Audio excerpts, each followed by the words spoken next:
Hey guys, as you know, I've spent the week in LA with the smart car, and I gotta say, it's been so much fun. So here's my little guy, my little cabriolet for two, and I've got it running so that I can kind of show you some of the fun features or why I really like it. Okay, so in we go. I don't know if you can tell, but it is super roomy in here. There's a little back trunk, which has actually come in handy. I've been kind of driving a few sportier cars that don't have that back seat, and I've loved having it. So here's my favorite part about this car, and I will fully admit that if the car didn't have this feature, I probably wouldn't love it as much. See this little button right here? One click. Bye-bye roof. Welcome to the Smart for Two Cabriolet. And then it can go that way or that much. And you can actually, it works just like a window. So if you're driving, you can do that while you're driving. You're like, oh, this is nice. No need to pull over, whatever. And then those little things up there, they come off too if you want the true convertible feeling. But I feel like if you just roll down the windows, I mean, do you need much more convertible than that? I don't think so.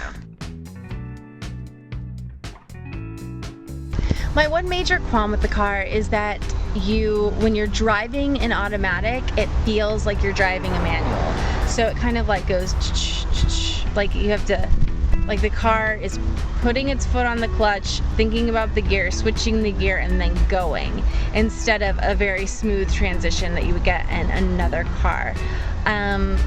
You can drive the car manual if you want. It has paddles behind the wheels. You can, or pedal behind the wheel. You can see that, and so you have a choice, but that would be the major compromise for me here. I love everything else about this car except for the way that it drives. Very simple. In terms of smart car versus Prius, I understand that the Prius is greener. However, the smart car is probably the greenest car I've ever driven or even looked at. So for me, it's a step in the right direction. The fun factor has really won me over. I mean, it might be something that pushes me over the, doesn't drive as well. I mean, if I'm gonna get a used car, there are compromises I'm gonna have to make in terms of, my level of comfort. So with the smart car, I think it would be the drive, the stop and the start with the driving. So we'll see what kind of factor that plays in my decision.